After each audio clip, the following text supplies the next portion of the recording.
Bom, e vamos falar de várias coisas do Super Mundial. A gente vai falar de Fluminense e Palmeiras daqui a pouco, né? Que se classificaram.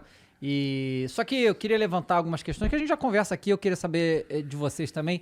Porque, assim, e muito isso é culpa um pouco da gente aqui. Porque, assim, eu sou um grande defensor do futebol brasileiro, tá? Eu amo o futebol brasileiro acima de tudo. Não tem nem condição de ficar acompanhando futebol de outro lugar do mundo, porque... Por mais que você é um Premier Leaguer, né? Não sou. Você é. Então, assim, a Champions League a gente até vê e tal, mas eu sou adepto de, tipo, se eu não tenho ligação emocional com aquilo ali, pra mim é difícil acompanhar, né, de futebol. E eu amo futebol brasileiro, e eu realmente acho, eu já falei isso aqui muitas vezes, que o nosso nível melhorou muito, sei lá, na última década, mas do jeito, tipo, muito acelerado. Os últimos sabe? 5 anos, então, Mas foi principalmente, muito assim. acelerado como a gente melhorou, que a gente era semi-várzea e agora o negócio, pá, né, tá crescendo muito. E a gente sempre teve essa impressão, e vamos falar, tipo, a ESPN e a TNT, né, que tem os direitos dos campeonatos lá de fora, né? fazem um troço ser um grande espetáculo, que é de verdade, e a gente criou uma impressão de que o futebol... Era intocáveis, né? Era intocável, o que tá acontecendo hoje nesse Mundial era impossível de acontecer. Existia isso. Eu acho né? que era isso mesmo. Existia isso. Só que a gente tá vendo que o futebol vai além disso aí, né? Vai além do dinheiro, vai além. E é claro que a gente tem sei lá, 10 times na Europa que são imbatíveis, talvez, que a disputa é... Eu acho que até menos. Eu ia falar que é um até G8, menos. um G6. Mas a maioria dos clubes que estão lá na Europa dá jogo pra gente, pô. A gente tá vendo isso, como nossos times conseguiram competir e ganhar de vários europeus. Vocês acham que é mais ou menos isso mesmo? Ou ainda tá muito grande essa distância aí? Eu fico muito com a declaração do Felipe Luiz nesse sentido, né? Antes do jogo contra o Bayern, quando ele fala que existe uma elite europeia que é muito difícil de enfrentar. E essa elite, você tem Real Madrid, Manchester City, Bayern de Munique, PSG, Barcelona, Liverpool, talvez. A gente falou aqui de 6 times, 7 times. Com esses, de fato, é muito difícil de jogar contra. Não tô falando que é impossível, não vai ganhar de jeito nenhum. Mas com os outros dá pra competir. E eu acho que esse Mundial nos colocou diante de duas questões que eu considero ser muito importantes, né?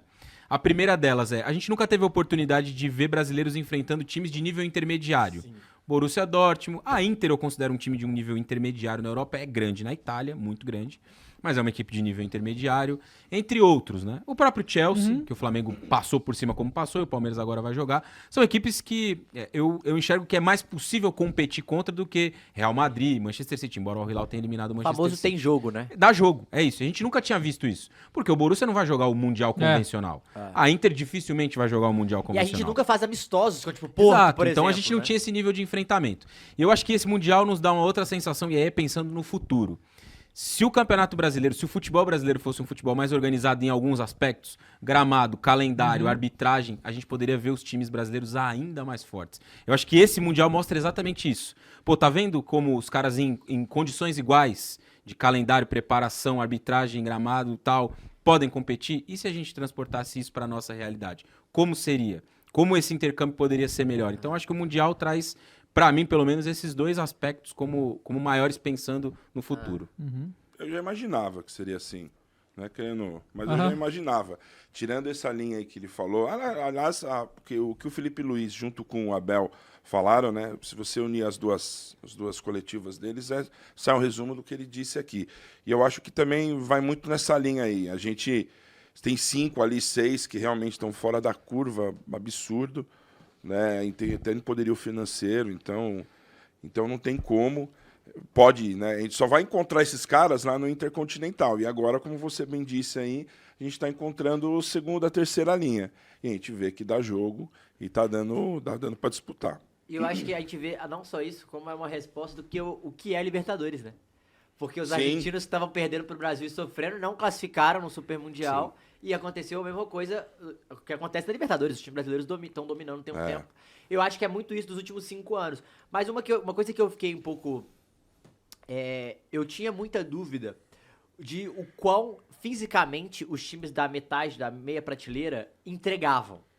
Porque, assim, tecnicamente eu nunca achei que fosse, tipo, muito complicado, muito diferente.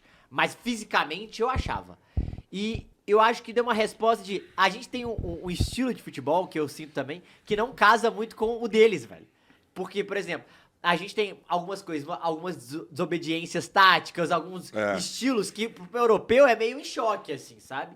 E eu acho que isso também conta a nosso favor. Mas, ao mesmo tempo, ficou claro que não tem essa soberania, não é, tipo, diferente, né? Eu acho que o exemplo disso, assim, se eu tivesse hoje, pra mim, tá? Colocar pra mim qual o melhor jogador do Super Mundial, tá? Até agora, eu colocaria, eu tô errado, ok? Mas eu colocaria John Arias, tá? Não é um absurdo. Não acho que é um absurdo. Não é. Mas, e o Arias, você vê, cara, Não, ele é todos os times que ele jogou, o outro time não soube lidar com o Arias. Não. Por quê? Porque era um cara. Porque era isso que o Matheus falou. Tudo bem, o Arias não é brasileiro, mas ele tem essa coisa, da imprevisibilidade, da rapidez de pensamento, de conseguir fazer as coisas acontecerem com uma intensidade absurda. Esse moleque joga demais. E difícil, o Borussia não tem nenhum cara desse, pô. Sabe? Esse cara não tem. E aí que tá meu medo. Porque assim, em 2002, quando a gente ganhou a Copa, porque o que os caras têm muito marcagem? Dinheiro, isso é fato. Dinheiro e estrutura. É o que eles. A diferença realmente tá aí. E por muito tempo, a Europa afogou a gente com o dinheiro deles. E isso foi muito forte pós 2002. Porque depois que a gente ganha 2002, são 3 Copas seguidas que a gente faz final, ganha 2. Pô, o futebol brasileiro, o que os caras fazem lá? Né? E aí eles aprenderam, né? Diminuiu lá, quer dizer, aumentou a quantidade de estrangeiro que podia pro país. Virou uma... E eles pegaram tudo que tinha daqui. Passou esse tempo todo, a gente ficou o nosso futebol em crise, principalmente de seleção, não ganha nada. E talvez esse Mundial agora faça os caras perceber que gastar, uma coisa que eu acho um absurdo, 32 milhões no Sorlote, tá ligado? Você compra 6 jogadores da América do Sul bom pra caramba. No João Pedro aí, o Chelsea. Libras. 50 milhões de libras. 70 de euros. Meu pai E vai do céu, jogar amanhã, velho. já pode, né? Não, isso que eu posso ver. Já pode jogar. Ele foi pros Estados Unidos. Tá lá. Os caras podem... O que parece pra mim, cara, que esses caras estão vendo que talvez eles tenham gastado dinheiro, tipo... Eu ainda dinheiro- acho que eles não viram. Meu, cara, o Nottingham Sabia? Forest terminou em é. qual posição na Premier League? Sétimo, acho. 7º ali. Nottingham Forest, tava morto, mas contratou tudo quanto é brasileiro que podia. Pô, mas Já ele gastou punha aí o 30 Igor milhões Jesus. em E 3 aí, agora ainda jogadores, mais velho. esses aí. E o time subiu muito bem. Pra eles, comprar nos jogadores aqui é muito barato, pô. Então, sabe? quem Barato. faz isso já sabe, o Brighton é a Brighton maior, faz, é a maior exemplo disso. O Eles Benfica vêm- faz isso com a Argentina faz o tempo também. todo. E aí vai a questão, né? Porque o jeito da gente tentar diminuir um pouco a diferença financeira, cara, é fazendo o que o Palmeiras faz, que é a categoria de base possante, pô. Que poucos times aqui no Brasil fazem direito, né? Então, mas em relação a esse aspecto que você coloca das vendas, eu acho que tem um pouco de relação com aquilo que eu falei anteriormente do calendário. Porque o cara tá vendo agora o Arias muito bem, excelente no Mundial. Eu concordo com você, ele é um dos 3, 4 melhores jogadores da competição. Mas quando ele vai, aí ele olha o Arias e fala, pô, que jogador interessante, eu vou olhar a temporada dele. Aí ele vai ver um rendimento que não é parecido, porque o cara joga de 2 em 2 dias, no gramado esburacado. Um dia ele joga no Viagem Rio, 10 outro dia 10 em mil Fortaleza, quilômetros. outro dia ele vai pra Oruro, outro dia ele volta pra São Paulo. E tudo isso faz com que o 18 rendimento... graus, 35. Exato. Tudo isso faz com que o rendimento do cara vá diminuindo. Sim. E aí, quando ele observa esse cara numa temporada, ele não vê o mesmo rendimento. É um ótimo jogador, a gente sabe. O Arias fez uma puta Libertadores há 2 anos, quando o Fluminense foi campeão. E nesse período vencedor do Fluminense, pra mim, ele é o melhor jogador do time com alguma folga. O Cano foi o mais decisivo, você tem outros, mas ele Marcelo é o foi melhor. bem, mas ele é o melhor regularmente. Só que a estrutura do nosso futebol também faz com que esse cara não consiga desenvolver verdade. o máximo que ele pode, numa sequência Eu acho grande que às vezes de jogos. quem tá olhando não consegue assistir isso tudo, né? Verdade. Porque o faz cara sentido. olha e o jogo é ruim, o gramado é uma merda, a arbitragem tem um lance de VAR, o jogo fica 8 minutos parado, e isso não é atrativo pro cara. Aham. Então, por isso que eu acho que esse Mundial poderia provocar uma mudança profunda nessa estrutura. Porque, cara, material humano tem. Os times são bons, os jogadores são bons. Eu acho que o Brasil tem tudo pra ter um puta campeonato. Só que a gente não consegue E por aí, outros problemas. O nosso presidente que nunca errou, né? Até agora, né? Samir Chaud. De fato, Até ele o faz uma momento- gestão não, bem até agora interessante até aqui, né? conseguiu tocar em pontos que ninguém nunca tinha falado, né?